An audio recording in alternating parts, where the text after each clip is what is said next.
chiquillos de cortesía de las 8 vamos a comenzar.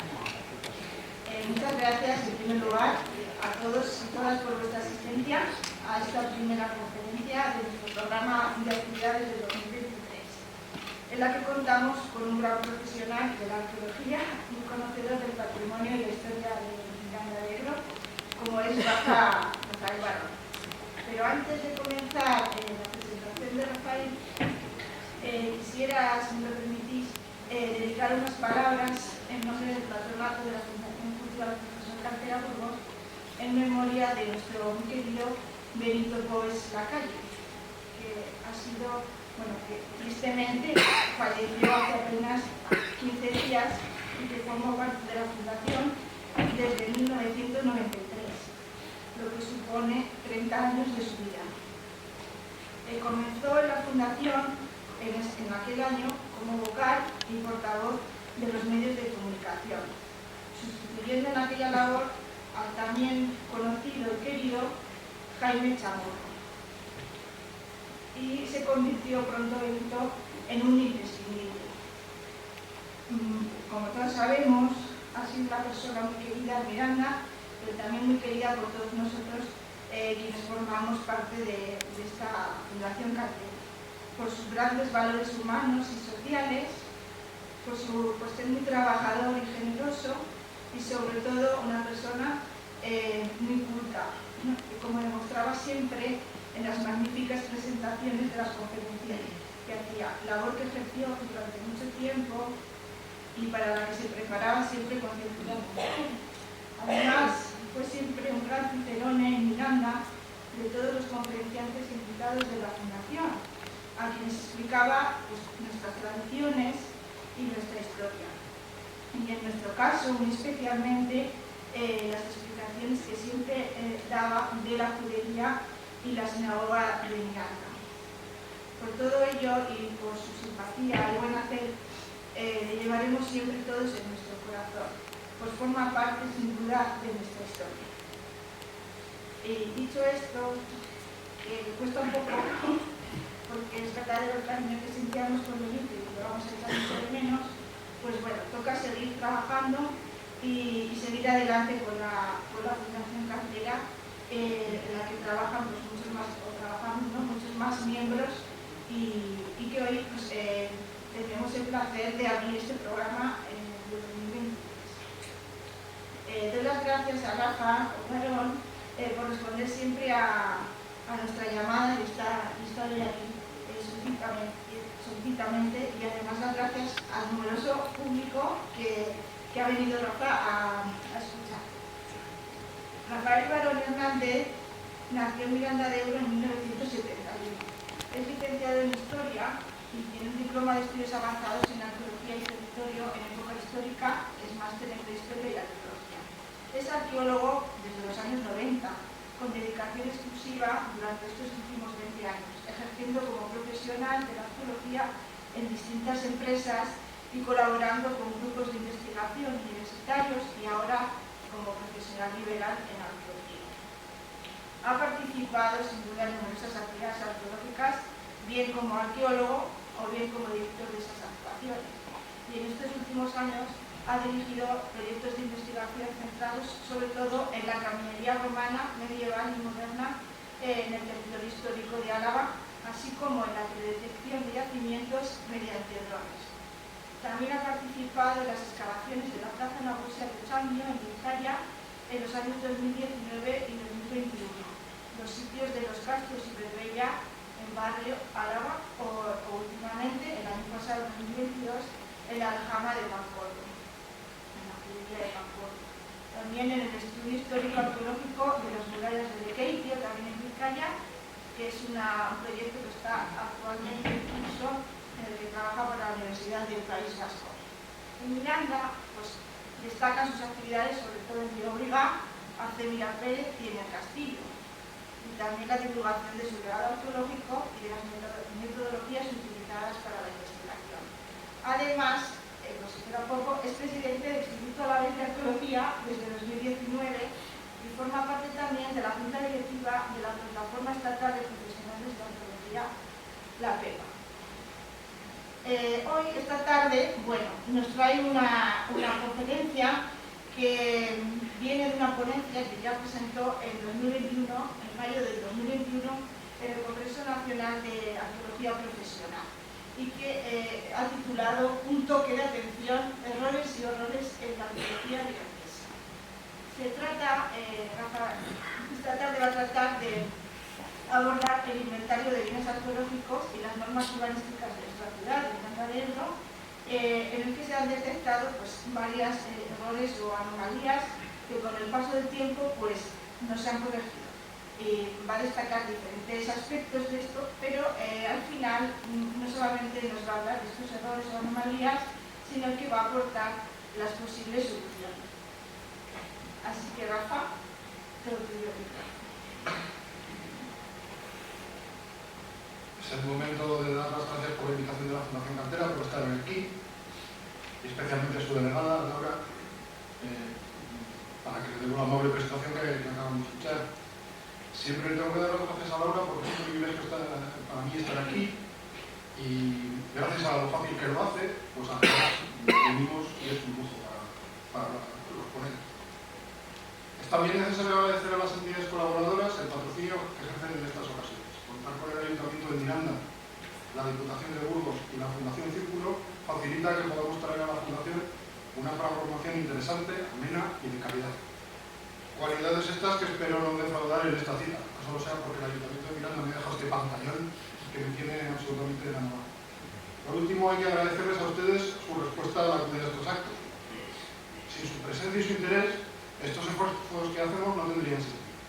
Me van a dejar que agradezca especialmente que hoy hayan venido personas desde Vitoria y desde Burgos.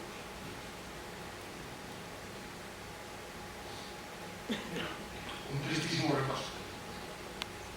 Desde mi última charla en esta casa hemos perdido 4 protagonistas en el conocimiento de nuestra historia,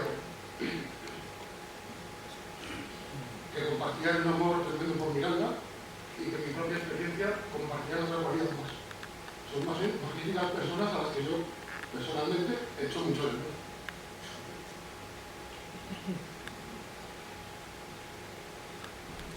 Me emociono.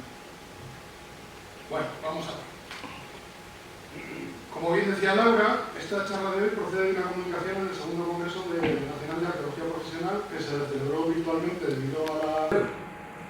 Hasta donde se puede llegar por la información publicada en red, 25 de estos figuran en el inventario del Plan General de Ordenación Urbana y 5 más en el inventario provincial de yacimientos. Esto a fecha de hoy.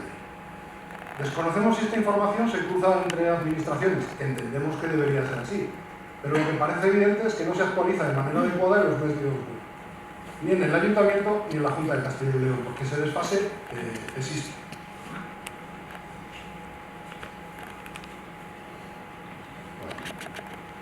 Otro hito para nuestro patrimonio, como comentaba hace un momento, fue la creación entre los años 2003 y 2005 de la adaptación del Plan General de Ordenación Urbana, que, como se puede apreciar en el texto, estaba cargado de buenas intenciones, entre las que se incluía la protección del patrimonio. Tiene que ser así, estos documentos son todos lo mismo. Lo que pasa es que el marco utópico que manejan debería ser algo sustantivo, algo que pudiésemos tocar de verdad. Incorporar a la actividad urbanística principios sociales actuales como la transparencia administrativa, el fomento de la cohesión social y la protección del medio ambiente y del patrimonio, considerando el equilibrio entre el urbanismo, desarrollo sostenible y cohesión social, no debería ser un canto al sol, un brindis al sol, debería ser algo en lo que todos creemos y en lo que todas participamos. En esencia, tanto el inventario arqueológico provincial como el Plan General de Ordenación Urbana son dos actuaciones positivas. En lo que a la arqueología preventiva se refiere, muy necesarias. Por un lado, el reconocimiento de los elementos arqueológicos existentes en el término municipal para el conocimiento público, y por otro, la ordenación de estos elementos en el ámbito del planeamiento urbanístico. En el segundo caso, en el del Plan General de Ordenación Urbana, se trata de un instrumento que se redacta a petición del Ayuntamiento de Miranda de Ebro, por un estudio de arquitectura y urbanismo especializado, con un equipo muy experto, que pasa por el filtro de la revisión ciudadana, porque se abrió un procedimiento de información pública y se pudieron presentar alegaciones, pasa la revisión de distintos departamentos de la Junta de Castilla y León, entre ellos el Departamento de Cultura, antes de su aprobación final. ¿Qué puede salir mal? Si está todo perfecto y todo bien. Pues nada, vamos a hacer algunas críticas a los instrumentos. Lo hemos dividido en 4 apartados: terra australis incógnita, diferencias de criterios con las iglesias medievales, el caso de Cabriana y el horror para el centro. Así que allá que vamos.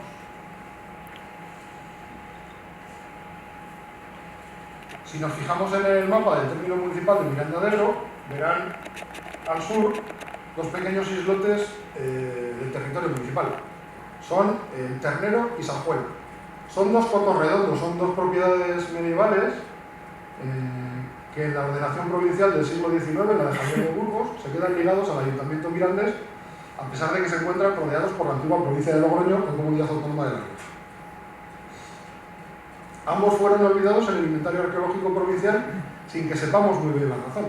Evidentemente, la ausencia de fichas arqueológicas de la Junta de Castilla y León hace que el Plan General de Ordenación Urbana no pueda incluir ningún elemento arqueológico que proteger.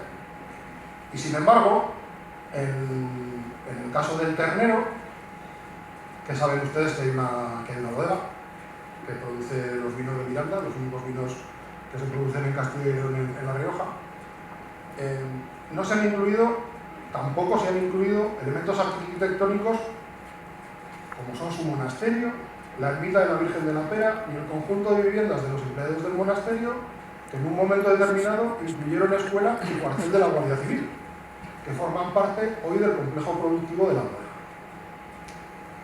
Si seguimos trabajando este enclave, podemos rastrear su existencia como aldea en el año 1063, en que algunas personas que llevan el apellido de este emplazamiento donan bienes al monasterio de San Millán de la Cogolla.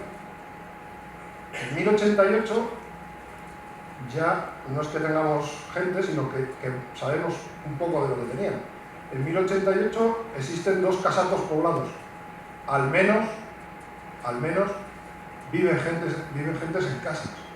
Tienen propiedades, hay gente con propiedades en las que están viviendo. 2 yermos con divisa, una serna, pasaba una vía. Si hacemos caso a los estudios que tenemos sobre vías romanas, para esta época, que aparezca en la documentación de 1088 el término vía, a lo que está haciendo referencia es a una calzada romana. Y una mujer, doña Tota, poseía una viña. Ya cultivaban vino, está muy bien. Más tarde, en 1163, la iglesia parroquial del Ternero formaba parte de una venencia entre el obispo de Calahorra y el abad de San Millán, sobre tercias parroquiales y otros derechos en las iglesias de la diócesis. Todas estas informaciones, documentación medieval, existencia de un monasterio, una ermita, forman un paisaje cultural muy interesante, que no parecieron suficientemente interesantes para que se contase con la redacción de fichas de patrimonio.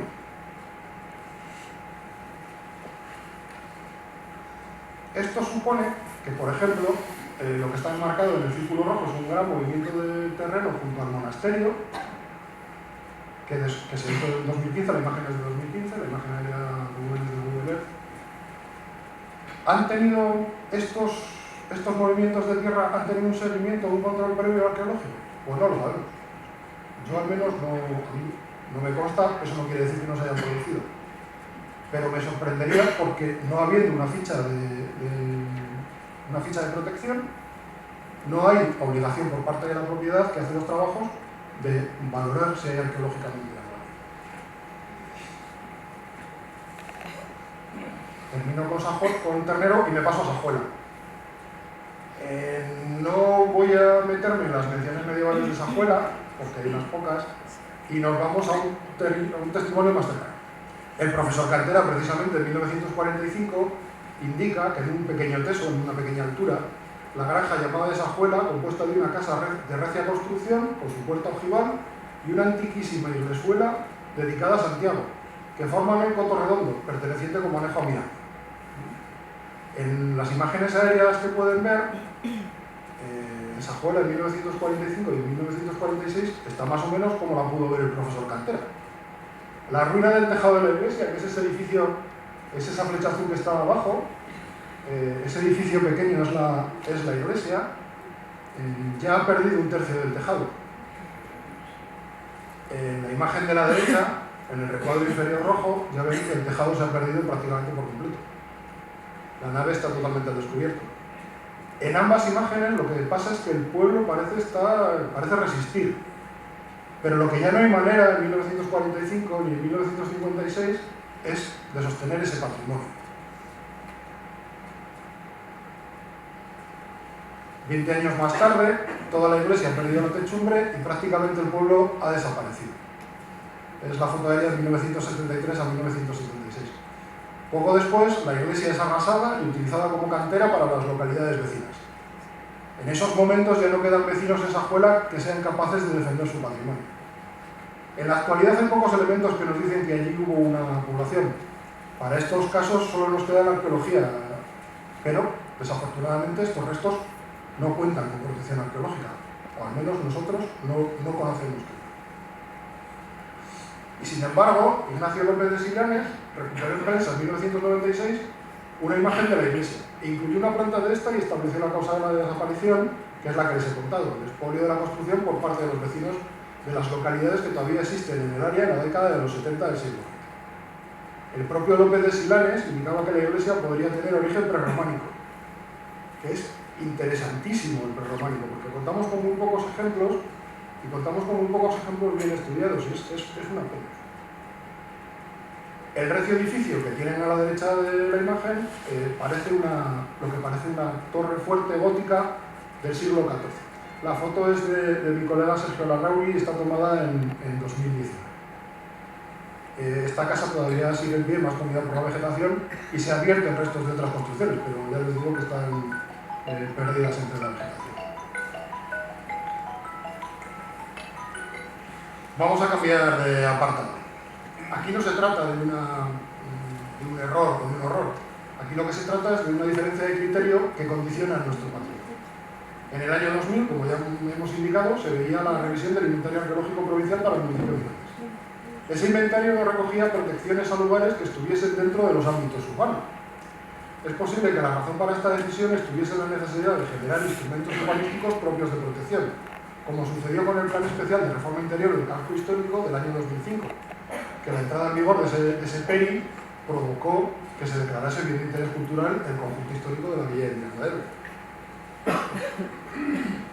Mientras se producen esos instrumentos urbanísticos, y como ejemplo, tenemos 12 iglesias y ermitas enclavadas en distintos barrios y pedanías que son de origen medieval, que se dotaban del máximo nivel de protección arquitectónica, que incluía un genérico máximo estudio en el caso de rehabilitación de los edificios.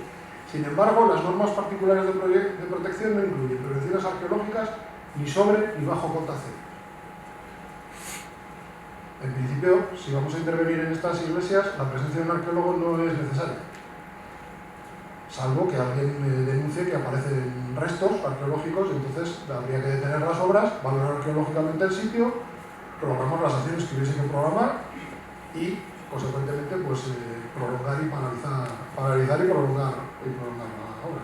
En el cuadro que tienen en la imagen podemos ver esas iglesias y esas pedanías, esas iglesias en relación con sus pedanías, las iglesias en el momento de su construcción, el edificio que tenemos ahora, pero tengan ustedes en cuenta que las primeras menciones que tenemos de estos lugares difieren en algunos casos en mucho tiempo con respecto a la construcción de la iglesia.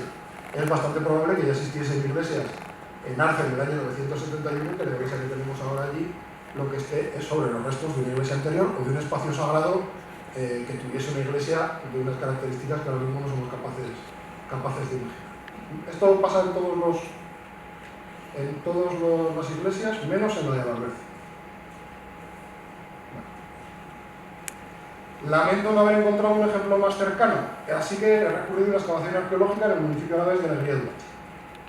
Tenemos en imagen los restos de la iglesia románica de Nuestra Señora de la Rana, una población citada en la Reja de San Millán en el año 1025, como algunas de las poblaciones que acabamos de ver, que se despobló durante la Edad Media, después de que se concediese fuero a la cercana localidad de Alegría, fundada junto a otra aldea, la de Dulanche. Los vecinos de La Rara se fueron marchando a vivir a la protección de Alegría, entonces el pueblo se despobló, la iglesia perdió su sacralidad se convirtió en una ermita, ya no se administraban sacramentos, ya no te podías casar, no te podías bautizar, no te podías enterrar, y a fines del siglo XIX estaba arruinada y fue expoliada. Si se fijan en el trazo negro de la imagen, lo que estaríamos marcando es la planta de la iglesia románica, que se puede reconocer sin muchas dificultades. ¿Qué pasa con estas iglesias? Bueno, pues que son las que generan el espacio de muchas de las plazas de nuestros barrios, de nuestras pedanías, incluso en el casco urbano de Miranda. Porque los enterramientos asociados a las iglesias, en el primer momento, van fuera de la iglesia, van pegados principalmente o inicialmente al muro sur, junto a la puerta. Los enterramientos van creciendo hacia el ábside, buscando la presencia, la cercanía del sagrario y de Dios, por tanto, y esto sucede durante la Alta y la Plena Edad Media. En la Baja Edad Media y en toda la Edad Moderna, estamos hablando del siglo XIV hasta 1800 y un poco, los enterramientos pasan del exterior de las iglesias al interior. Y seguro que han estado ustedes en iglesias románicas, pero no románicas también, que lo que tienen es un encajonado de tumbas en las que en muchas ocasiones nos encontramos pues, o con escudos heráldicos o con los nombres de los finados que estaban enterrados. No será hasta avanzado el siglo XIX cuando los cementerios se saquen al exterior de las villas y ciudades, o se acote un espacio controlado en la parte de fuera de las iglesias, generalmente en el lado norte. Esto que ven en imagen es lo que nos pasa aquí también. En las iglesias de aquí, lo que en principio deberíamos tener, en las iglesias que tienen un origen medieval y alto medieval, es que el cementerio esté fuera. Y el resto, perdón, antes de me estaba saltando una diapositiva, tenemos un ejemplo bueno en Miranda. Tenemos un ejemplo en la necrópolis del castillo de Miranda. No pertenece al castillo, pertenece a la primitiva iglesia de Santa María que estaba en lo alto de la Picota. Estas son fotos de la excavación de 2012 que llevó a cabo Estrato y que me cedieron amablemente, y en las que se pudo excavar 6 o 7 individuos que estaban asociados a un muro que podía haber sido parte de la estructura de la antigua iglesia por debajo de los restos del castillo, con su datación de carbono 14, que dio que el muertecito analizado se situaba entre los años 1280 y 1400. Esta circunstancia, este planeamiento de necrópolis, nos pasa en los barrios y en las pedanías en los que tenemos iglesias. Solo he traído 4 ejemplos, pero si se fijan ustedes, las zonas rojas lo que están es marcando las zonas que hoy son plazas. Que hoy son plazas y que vienen siendo plazas desde que los enterramientos pasan del exterior de las iglesias al interior de las iglesias. La iglesia generaba en torno a sí un espacio sacralizado en el que enterrar a sus deudos. Y en muchos casos, ya les digo que de los casos analizados en Miranda, todos menos uno, la morfología de Valverde responde a un patrón que no soy capaz de ver, pero son muy sintomáticos los casos 3 y 4, la iglesia de Santa Marina de Bardori y la iglesia de Santa Ana de Vallas, teniendo en cuenta además que Santa Marina, Bardori es la primera noticia que tenemos de Bardori es de 1025, pero Santa Marina es una vocación caminera probablemente del siglo IX o del siglo X, probablemente en esa plaza y en esa iglesia, salvo catástrofe o destrucción posterior, tengamos una necrópolis interesantísima, igual que en el caso de Santa Ana o en el caso del resto de las iglesias de los barrios y los pedaníos. ¿Qué sucede? Que esto en otras comunidades autónomas se protege. Hay un espacio protegido alrededor de las iglesias con notación medieval. Insisto, la Junta de Castilla y León considera que no hay que hacerlo así y así lo tenemos. A mí me parece que una práctica estupenda sería tenerlas incluidas. ¿Por qué? Porque si yo soy un promotor urbanístico o soy el director facultativo de una obra de reurbanización, no voy a prever en mi presupuesto algo que no está incluido. No voy a prever en mi presupuesto que hay restos arqueológicos si nadie me lo indica. No voy a prever que hay restos arqueológicos y lo peor no es que no voy a dedicar una partida económica a la excavación, que siempre son apañaditas de precio. sino el problema que me puede generar es que me cause retrasos en obra porque la aparición de restos provoque una actuación arqueológica de distinta intensidad que lo que haga es retrasarme los plazos de obra. Afortunadamente, y no es porque esté uno de mis clientes en la sala, pero esto lo solucionamos antes. Cuando sucede alguna reurbanización de este tipo, algunos de nuestros clientes, los que más tiempo llevan trabajando con empresas de arqueología, lo que hacen es llamarte y preguntarte: oye, ¿voy a tener problemas arqueológicos aquí? Y le dices: ¿vas a pasar cerca de la iglesia? Sí. Bueno, pues cambia la tubería de posición, porque si no te vas a encontrar con esto. Y en muchas ocasiones evitamos la excavación arqueológica, evitamos daños arqueológicos al patrimonio con cambiar unos metros las tuberías y solo haciendo un control arqueológico. De verdad que tengo un testigo en la sala, que hacemos esta práctica, que lo nuestro no es excavar, excavar y excavar. Las cosas que no se tocan son las que no se rompen. Bueno. Cabriana. Cambiamos de tema. Este es un caso muy significativo. La villa romana de Cabriana y su necrópolis bajo imperial gozaban para la época de redacción del Plan General de Ordenación Urbana de cierta fama. La villa fue excavada por Lorenzo del Prestamero en el final del siglo XVIII, reexcavada en los primeros años 70 del siglo XX por Juan Carlos Elorza, que además de localizar la villa, documentó arqueológicamente una necrópolis bajo imperial a poca distancia de esta residencia, sobre la orilla izquierda del río Ebro. De esta tuvimos una charla de Alfonso Vigil Escalera en el año 2010, si no me falla ni el apunte, que estuvo realmente bien. Bueno, Lorenzo de Prestamero encontró, como ven, el plano de la villa en la imagen de la izquierda y el mosaico más famoso, el mosaico de las estaciones, en el lado derecho. La excavación de Juan Carlos Elorza constató que el grado de destrucción de la villa era muchísimo más alto que cuando excavó Prestamero, lamentablemente. Como decíamos, Juan Carlos Elorza localizó la necrópolis y existían, creo que ya no existen, porque ya no están a la vista, datos conocidos a la vista en el Museo Provincial de Burgos. Cualquier arqueólogo o arqueóloga interesado en este lugar era consciente de esta situación. Además, había un buen número de publicaciones alavesas que recogían noticias e imágenes de la excavación de Prestamero, en las campañas de Elorza, y sin olvidar que en aquellas últimas campañas gozaron de un excelente nivel mediático en Miranda, con participación de personas de la ciudad.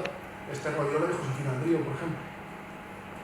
Entre esas informaciones se encontraba expuesto en la sala dedicada a Cabriana en el Museo Provincial un plano con la posición de la necrópolis, el área excavada y una propuesta de su extensión real, que es el plano que tengo justo detrás. Ven ustedes esos rectangulitos que nos estarían representando los enterramientos, porque son rectangulares y no está mal, porque estaban metidos en ataúdes de madera, de los que no se recuperó la madera, pero sí que se recuperaron los clavos que formaban la tablación. Y el profesor Elorza estimaba que había excavado unos 70 enterramientos y que solo era el 10% de la necrópolis, que teníamos mucha más. Vamos a retener un dato importante. Siempre hemos pensado que la villa se encontraba en comunión en Lantarón, en Álava, y que la necrópolis estaba siempre en Miranda, ¿vale?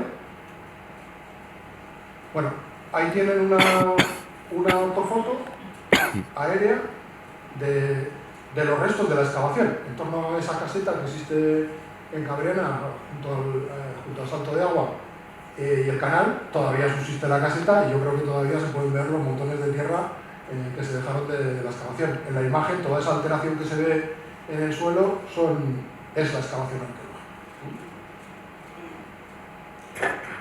Sin embargo, el Plan General de Ordenación Urbana no recoge esta información por razones que se nos escapan. Creemos que utilizó para establecer el perímetro de protección el área definida por el mapa topográfico nacional de escala 95.000 correspondiente a Miranda de Ebro del año 1997, que incluía la leyenda yacimiento arqueológico de la villa de Cabriana, que no se corresponde con la zona intermedia. Entendemos que no se contó con un profesional de la arqueología para la redacción del Plan General de Ordenación Urbana. Así que quizás sea lícito pensar que alguien se propasó un poco en sus funciones. Y ahí tenemos el plano de 1997 con el yacimiento arqueológico de la villa de Cabriana situado en ese plano, y sin embargo la zona excavada en el año 73 en rosa se ve muy, bueno, en la pantalla se ve fantástico. En la zona excavada de 1973 y la propuesta de extensión que hacía Lorza en ese mismo año. No tiene nada que ver la zona de excavación con la zona delimitada por el plan urbana. Esto es una consecuencia. En el año 2007 pudo llevarse a cabo una valoración arqueológica del espacio protegido con el consiguiente injusto e inútil gasto para la entidad promotora de los trabajos. Claro, hay una zona de presunción, hay una zona protegida, el Ayuntamiento y la Junta de Castilla y León obligan a que haya una valoración de ello. Y ya les digo que valoraron sobre un terreno que no es arqueológico. Bueno, noticias de Cabriana que puedo contarles de últimos trabajos. Los trabajos de François Diderjan y del doctor Ignacio Ruiz Vélez, al que agradezco su presencia hoy aquí y agradezco la magnífica conferencia que dio hace un par de años para la Fundación, tratando la arqueología de Miranda. Los trabajos, insisto, de François y de Ignacio pusieron de manifiesto que la villa de Cabriana podría persistir al menos en la fotografía aérea. Bueno, esa ortofoto que tienen en la imagen es una vista general. Si hacemos un poco de zoom sobre la parcela en la que se hizo la excavación de los años 70, podrán ver ustedes manchas de coloración diferencial que están definiendo espacios angulosos, espacios reticulares, que probablemente se correspondan con la subsistencia de restos arquitectónicos de la propia villa. Joder, claro, sorprendentemente, resulta que la villa no está en Lantarón. Más o menos un 70% de la villa estaría en Miranda de Ebro y un 30% estaría en Lantarón, al menos en lo que se ve en las fotografías aéreas.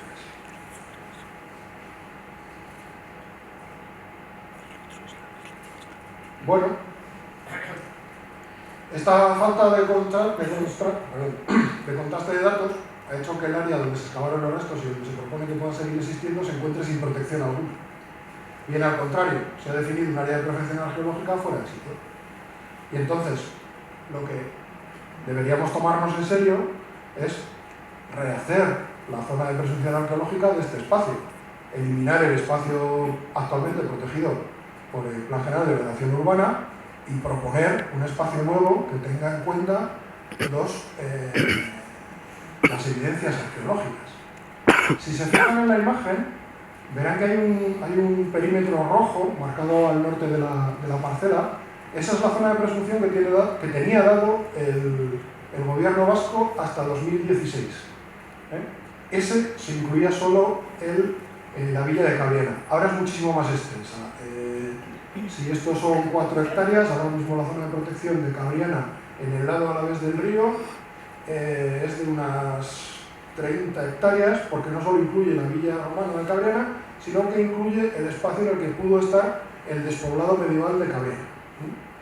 Pero bueno, a los efectos que nos están importando ahora a nosotros, al menos habría que estudiar la posibilidad de redefinir ese espacio para que realmente haya una protección efectiva del sitio.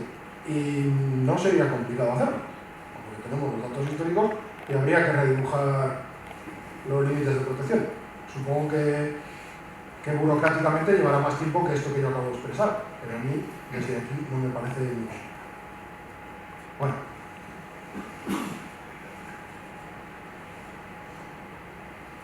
Pues sí, aquí el título de la sección es un poco más complejo, ¿no? Garantizando la destrucción del patrimonio en Arce-Mirapérez. Vale. En 1999 se definía el área de protección del yacimiento de Arce-Mirapérez. Conocido desde fines del siglo XVIII, su importancia bibliográfica había sido muy poca. Sin embargo, la potencia de este sitio se puso de manifiesto en el año 2004. En esa ocasión se constató que la superficie que albergaba construcciones de época romana rondaba las 26 hectáreas, englobando el barrio de Arce-Mirapérez también. Trabajos de campo posteriores repartidos por la primera década del siglo XXI, que incluyeron sondeos, prospección arqueológica aérea, una excavación de 4.000 metros cuadrados, nos ha permitido identificar un ópido, un autrigón amurallado de unas 22 hectáreas, sobre el que se asienta una civitas romana que parece perdurar con cambios en su fisonomía durante todo el imperio. Y probablemente ese pequeño núcleo urbano que hoy llamamos Arce Mirapérez se funde en el final de la ciudad romana. Con lo cual tendríamos probablemente, me voy a tirar el largo aquí y así a lo loco, podemos decir que tenemos una población en el entorno de Miranda que empezó en el siglo II a.C. y que llega hasta la actualidad. Somos bimilenarios. Vale. El Plan General de Ordenación Urbana tomó en cuenta la existencia de todos estos restos arqueológicos. Sin embargo, los planos de ordenación y gestión del núcleo urbano convertían el espacio de este barrio y de la urbanización El Lago en una isla sin defensa arqueológica del subsuelo. La razón para este espacio en blanco se localiza en el libro cuarto, título cuarto, Protección del Patrimonio Arqueológico, artículo 394, sección. En este documento se excluyen de la protección, y cito textualmente, las áreas ya urbanizadas de suelo urbano delimitado en este plan general. Efectivamente, esta exclusión afecta al subsuelo de una urbanización, El Lago, construida en los años 80 del siglo XX sin ninguna consideración arqueológica. Y probablemente aquella actuación arrasó con todo lo que había. No protesto porque no tenga protección arqueológica el subsuelo de la urbanización del Lago, probablemente no quede el resto. Pero también afecta al barrio de Arce Mirapérez, que ha mantenido su estructura de pequeña población rural hasta la actualidad, con ausencia, por ejemplo, de calles asfaltadas. De hecho, todavía en el exterior de la iglesia tenemos una placita empedrada que casi debería ser por sí misma un bien protegido, porque desde luego es una manera y forma tradicional de construcción que en otros lugares de Miranda sí se había tenido en cuenta, pero aquí no. Bueno, yo esta diapositiva ya lo he puesto en alguna ocasión. La falta de un instrumento que defienda la arqueología en el interior de Arce Mirapérez hace que se puedan producir obras sin valoraciones arqueológicas. Tuvo la suerte el señor de la excavadora de que los días que él estaba trabajando, François Diderot estaba haciendo vuelos y sacó esa imagen en la que se ve a la excavadora alisando el terreno para construir una piscina, y no hace falta ser muy arqueólogo para ver que algo pasa alrededor del núcleo urbano, porque se ve perfectamente la trama de Burgos. Me vas a perdonar, Ignacio, porque eres referente de la historia de la arqueología de Burgos. Aprovecho para decírtelo. Y a la implicación del arqueólogo Nacho Jiménez Chaparro, que es el que está pasando, como lo llama él, el arado, el magnetómetro. Se están haciendo trabajos de prospección geofísica, aérea y de superficie del mar. No me quiero olvidar ni quiero dejar de agradecer que esos trabajos cuentan con la autorización de la Administración Concursal de Ronderos, el bufete Verdes Abogados, que nos facilitan la investigación en orden. Los trabajos que tenemos en pantalla tienen al esforzado Nacho pasando el magnetómetro.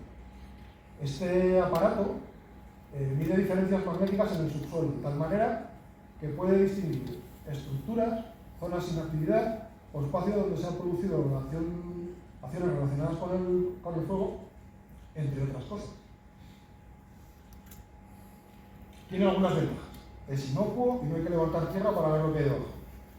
Son los riñones de Nacho los que sufren, porque hay que pasar el magnetómetro a un ritmo constante, hay que ser muy preciso en su paso y le cuesta unas cuantas horas sacar esa ensalada de puntos verdes que tiene la imagen. Además, la información está georreferenciada en ese instante. Sabemos más o menos dónde está cada píxel que tenemos en la imagen, con un error que en ocasiones no pasa, que no pasa de 2 centímetros en ningún caso. La imagen más grande, esta que tenemos aquí detrás, muestra la integración de los resultados de la campaña de 2021, la campaña de 2022 y la última fotografía aérea realizada por François Diderot, reconvertida en ortofoto aérea georreferenciada, que nos permite integrar todos los resultados, tanto los de la magnetometría como los del vuelo arqueológico. si ampliasen ustedes, si pudiesen ustedes ampliar la imagen aérea de François, verían exactamente, en algunos casos, la división interna de los edificios que están aquí. De hecho, lo que estamos, o lo que vamos a trabajar en breve, va a ser en la interpretación de todos estos resultados. Como ven, tenemos un avance de por dónde van las calles. Si miran en el centro de la imagen, ven que tenemos definido un edificio o un recinto que no parece una casa. Observamos distintos elementos que nos vamos a atrever a intentar interpretar para un futuro congreso que tendrá lugar en febrero en Qatar.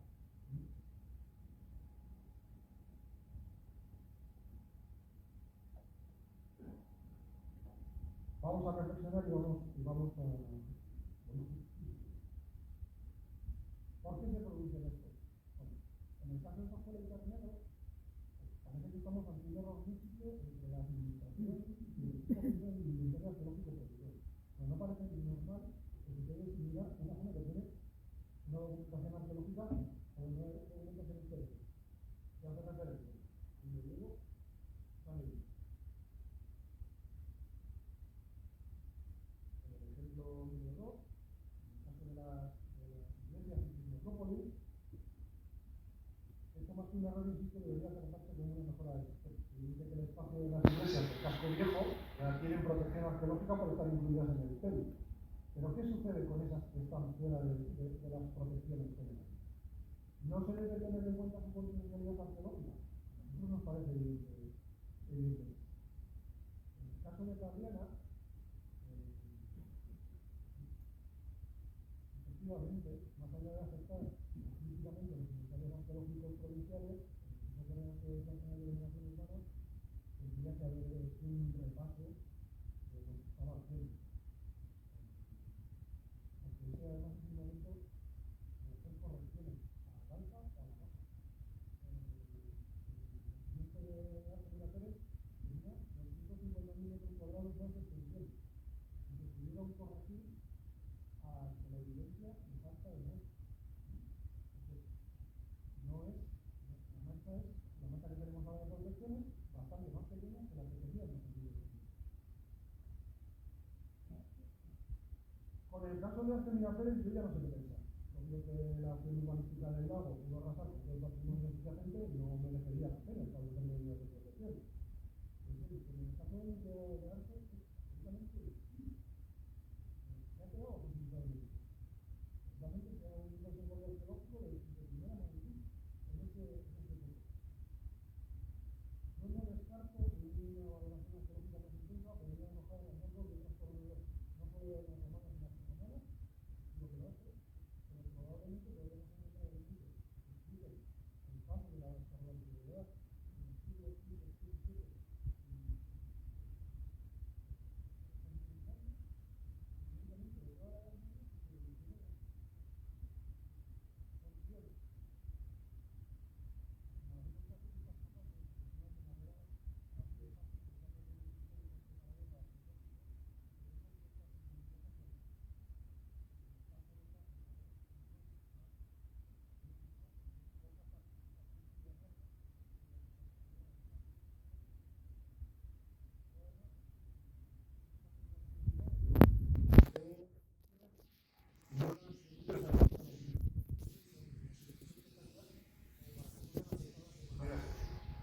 Eso es un fracaso que yo. Desde 2005 a la actualidad, afortunadamente, parece que el interés por el patrimonio de la ciudadanía aumenta. No puede ser de otra manera. Esta ciudad tiene una tradición en la defensa y el conocimiento de su pasado, incluye desde tratadistas del siglo XIX a eruditos locales, pasando por profesionales de la historia que se reunieron en torno a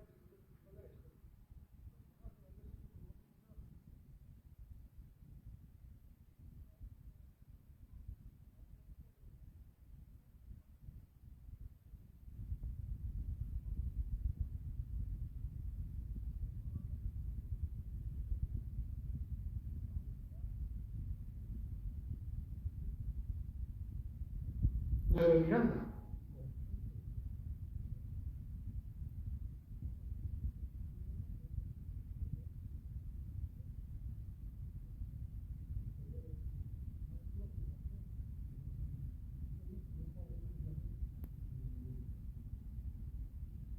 todo hay que sumar también las acciones positivas y ideas por las administraciones.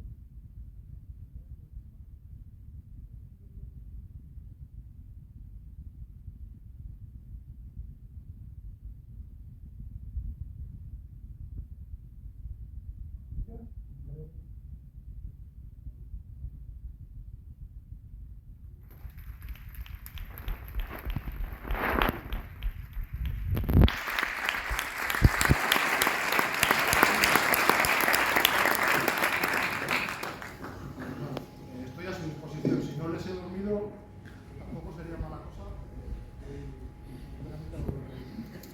Bueno, pues un compañero de la Fundación tiene el micrófono, que quien se anime a hacer una pregunta, consultar algo o expresar su duda a Rafa, pues que levante la mano, por favor. Pedro, aquí tenemos una mano alzada.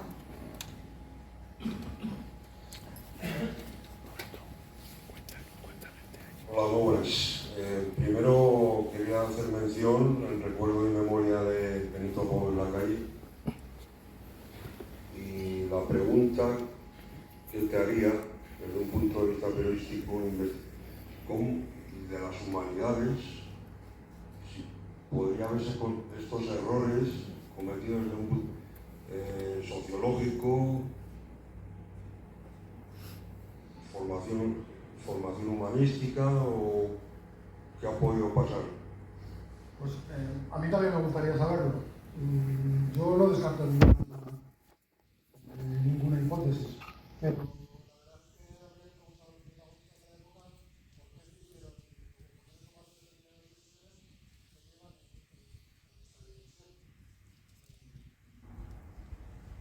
Pero francamente no lo sé. La verdad es que... Muchas gracias, Noel. Gracias por seguir.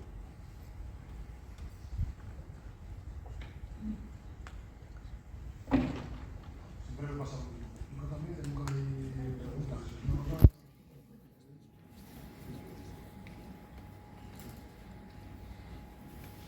Buenas tardes. Muchas gracias por tu conferencia. Ha estado bastante bien. Una cosa que sé muy poquito, me la sé algo, es que el tema del ternero, cuando lo compró el último propietario, pues entonces estuvo intentando hacer más viña, intentando excavar y todo eso. Y quería cerrar todo para tener una sola puerta que trabajase él. Entonces los que reclamaron fueron los pueblos de alrededor, Villalba y todos esos, querían que los caminos que había, que para pasar de un sitio de una finca a otra, se mantuvieran como están. Y gracias a eso creo que se mantuvieron como estaban. Pero si no, yo creo que la administración, nadie ni Pamplona, por hacer lo que necesitaban hacer. No sé si La Rioja o Castilla y León o quién, nadie. Pues el problema que tiene Ternero y Sanjuela es que están en tierra de nadie. Conozco el caso porque yo en 2011 hice la valoración arqueológica de la villa, o de la valla, perdón. Estuvimos recorriendo el espacio y viendo los huecos y luego ya se iba a colocar la valla cinegética, porque estaban muchos problemas los corzos y los jabalíes que invadían el viñedo. Sí, ese de los caminos pecuarios también es un tema muy interesante, es un patrimonio que no deberíamos dejar de defender porque es público y es de todos. Sí. Le agradezco el detalle.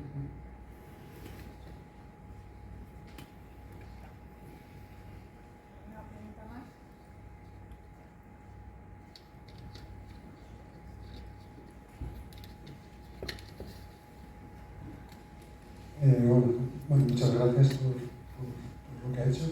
Y quería preguntar, cuando hay una emergencia, por ejemplo, como estamos viendo, que Nuestra Señora de Septiembre, en esto están diciendo que está a punto de colapsar el tejado, a mí me da mucha pena también, por ejemplo, Nuestra Señora de Barenes, que no sé cómo afectaría la legislación al ser un sitio privado. O sea, ante estas situaciones así no hay algún mecanismo para defender que no, ¿verdad? Si una cosa colapsada ya se desperdida. Ahora estamos a un paso igual de evitar algo, o no sé qué se puede hacer, como, no sé. Pues empujar. Lo único que queda aquí es empujar. Es decirle a la administración, pues tenemos un bien patrimonial que queremos que ustedes conserven. Que igual no es la administración pública, como dices en el caso de Santa María de Barenes, que igual es un bien privado. Bueno, pues la normativa que casi nunca se usan para imponerles a los propietarios maneras de arreglar las cosas. Bien por vía directa, bien por vía subsidiaria. Creo que deberían ejecutarse más este tipo de actuaciones. Y ya le digo, la única solución que nos queda desde su lado es empujar. Por eso me parece muy interesante y muy importante que las asociaciones patrimonialistas sigan existiendo, tengan una relación fluida con la administración, agradezcan cuando se hacen las cosas bien, pero aprieten cuando las cosas se puedan hacer mejor. Así que por eso terminaba la charla diciendo que la responsabilidad también es suya, porque el patrimonio no es de los arqueólogos y de las arqueólogas o de los que se dedican a temas culturales. Ni siquiera es mío, es de mis hijas. O sea, yo tengo que conservárselo a mis hijas. Esa es mi mayor preocupación, que ellas lo puedan disfrutar y que se lo puedan legar a sus hijos, a sus familias. Eso es lo que me preocupa, que no tenemos conciencia como sociedad de que el patrimonio no es que sea nuestro, que solo somos los mantenedores. Y es lo que les insistía, que no podemos ser como las vírgenes prudentes que no gastaban el aceite de las lámparas, sino que tenemos que ir a buscar y a mejorar el patrimonio entre todos.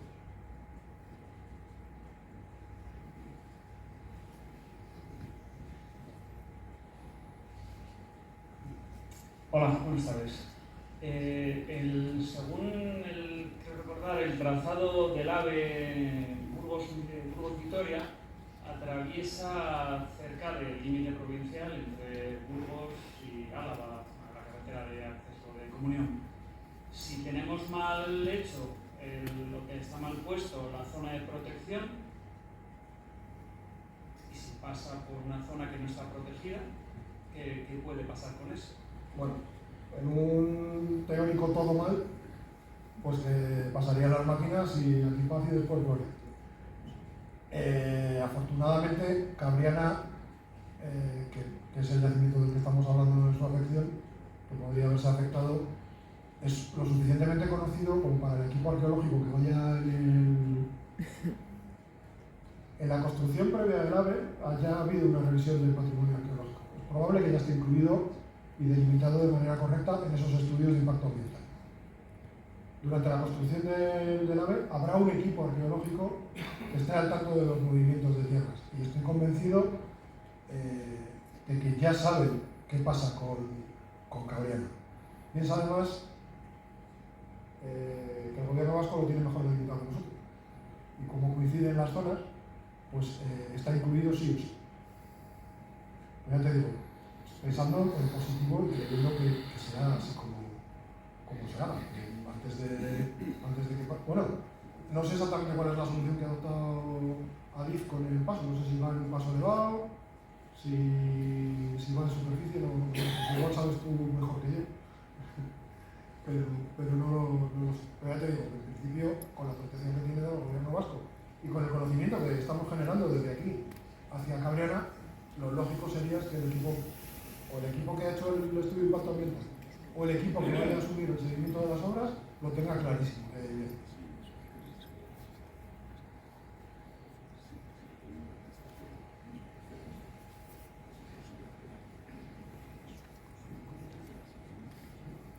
Hola, buenas tardes. En primer lugar, felicidades por la exposición que has hecho. Yo no quería preguntar, quería hacer una reflexión, y además de lo que ha dicho el señor con el tema de Cabriana, yo lo traspaso un poco al tema de Artemira Pérez. En su día se hizo un dial ahí, donde salieron, al parecer, de alguien unas piedras y bueno, y se tapó y continuamos así la labor. Lo que yo quiero decir es que la reflexión, ahora que además aprovechando que en la sala hay bastantes políticos, ¿por qué no presionar, como tú dices,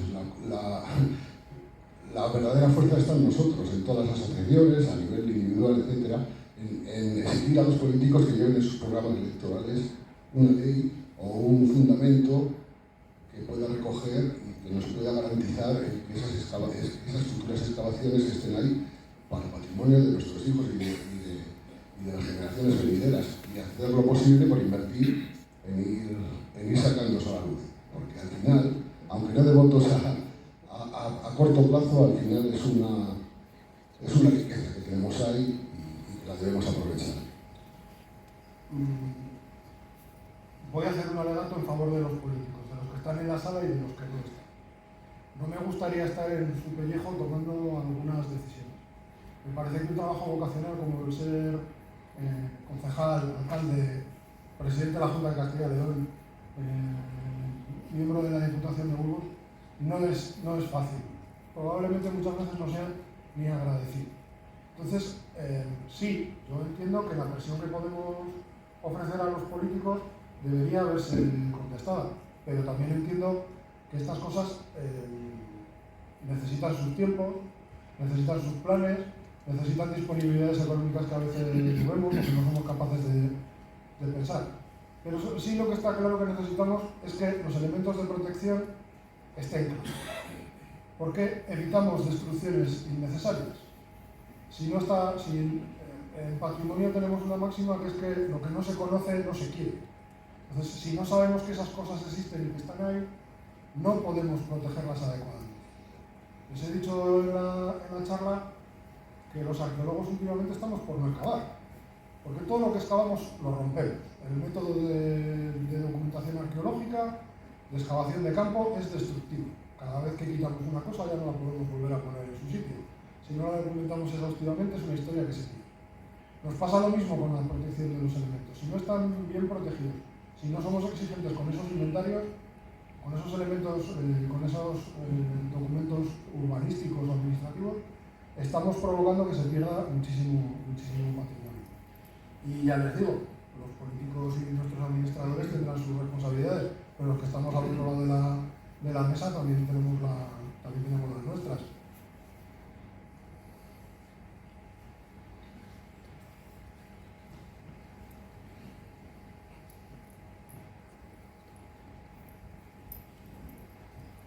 Muchísimas gracias por las preguntas. Bueno, pues parece que no hay más preguntas, entonces nos queda darte a ti, Rafa, las gracias. Las gracias a todos los representantes políticos de diferentes administraciones, Ayuntamiento, Diputación, Junta de Castilla y León, la institución Fernando González, con Ignacio Luis Vélez a la cabeza, todos los asistentes que habéis venido, a muchos nuevos, que veo caras nuevas en la sala, lo cual nos alegra a la Fundación Cantera. Y os emplazo a la siguiente conferencia, que será en el mes de febrero, con un tema muy distinto al que hemos tratado hoy, pero también estará a cargo de un mirandés, de un profesional de la Universidad de Burgos, Edgar Ventosa Albaiza, doctor en químicas e investigador, que recientemente ha sido reconocido en el ranking de la Universidad de Stanford, entre los investigadores mejores, por su labor científica y de publicación, y que nos va a hablar de un tema de actualidad dentro de su especialidad, que es la química, como son las baterías, y con un título que Edgar nos ha facilitado, que será Viaje al centro de la batería. Así que os emplazo ese día, el 21 de febrero a las 8 de la tarde, en este mismo lugar. Y también os quiero recordar, abusando de vuestra confianza, que la Fundación Cantera tiene en marcha un plan, una campaña, no me gusta decir de captación, pero una campaña de adhesión de amigos a nuestra fundación, ¿no? Se trata de colaborar económicamente con una aportación que va desde la cantidad de 30 euros al año hasta la cantidad que cada uno estime conveniente, con la que colaboraréis en las labores de la fundación y en la apertura diaria de nuestra biblioteca. Tiene unas ventajas el hacerse amigo de la fundación, que voy a resumir rápidamente, y que son que, bueno, aunque ustedes entreguen 30 euros y hasta la cantidad de 150, el 80% de esa aportación la vuelven a recibir haciendo la declaración de la renta. Y ese porcentaje de 80 baja al 35 si la cantidad es superior a 150 euros. Quiere decir que gran parte de esa cantidad de 30 euros la recuperan en la declaración de la renta. Y además recibirían un ejemplar gratuito de nuestro anuario de estudios mirandeses. Y por supuesto la información actualizada en el WhatsApp o en el correo electrónico de todas nuestras actividades, conferencias, congresos, etc. actividades de la biblioteca, etc. A la salida hay unas impresos, aquí también tenemos, se puede descargar en nuestra página web, la misma que visitéis, que está renovada también este final de año 2022. Y nada, de nuevo muchísimas gracias y buenas noches. Bueno, una pregunta de qué hay aquí al final.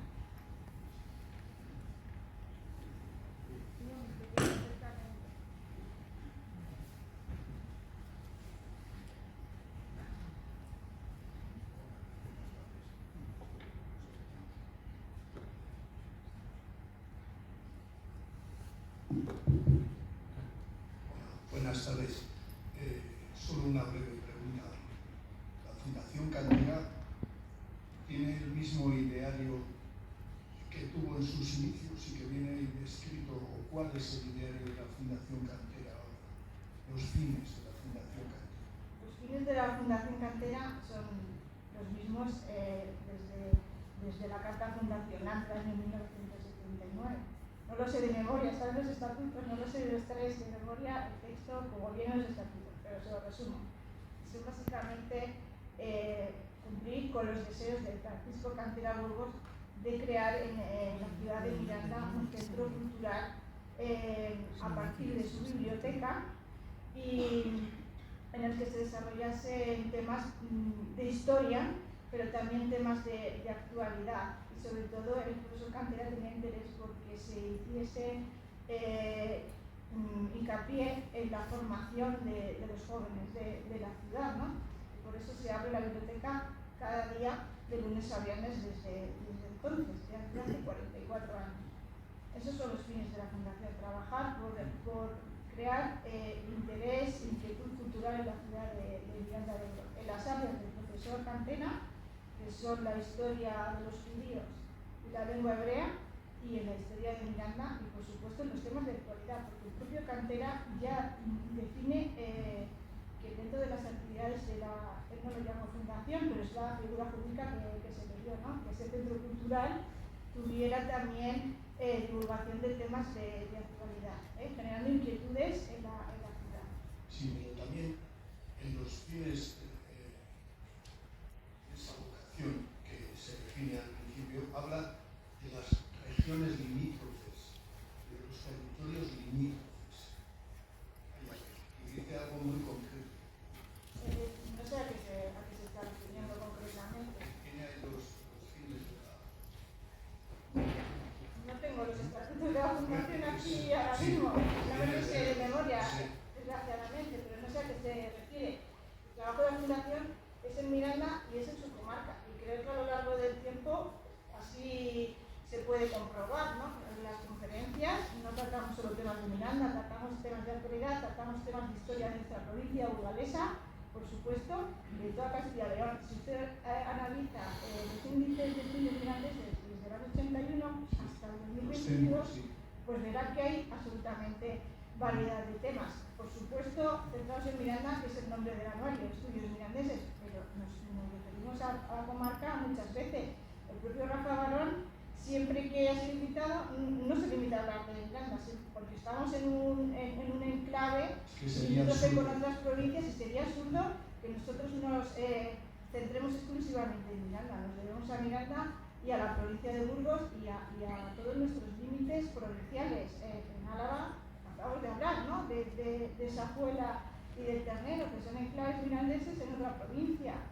Nunca nos hemos cerrado, no entiendo muy bien si me permite su pregunta, pero creo que está demostrado a lo largo de la trayectoria de la Fundación. La Diputación de Burgos nos apoya, precisamente por eso, porque hacemos provincia. Creo que está bastante claro. Bueno, es que convenía recordar los territorios del Alfoz de Miranda, ¿no? Definidos en... Bueno, No, eso. sí. Conviene reconocer los territorios definidos en el Alfoz que están en otras provincias y en otros territorios históricos, pero yo creo que eso no renunciamos nunca. Es decir, yo tengo un par de libros de cabecera, entre ellos el Fuero de Miranda de Ebro, la edición de 1998, que trae efectivamente el mapa del Alfoz, y vamos, no me pierdo casi siempre que voy a hacer un trabajo histórico relacionado sobre Miranda empiezo por este. Pero nunca renuncio a utilizar el becerro galicano de San Millán, los trabajos relacionados con el castellano en Valpuesta. La Fundación Cantera en ese sentido, yo trabajé en el puesto de Laura antes. Tengo un poco de conocimiento del terreno. La Fundación NOR, estamos en el centro de una cuenca que nos permite tener la grandeza de mirar a todas partes, a La Rioja, al País Vasco. Si te pones a mirar un poco más lejos a Cantabria, yo estoy recordando los trabajos de Jacinto Campillo relacionados con el NOR de Sedano, o sea, nunca se han dejado de lado.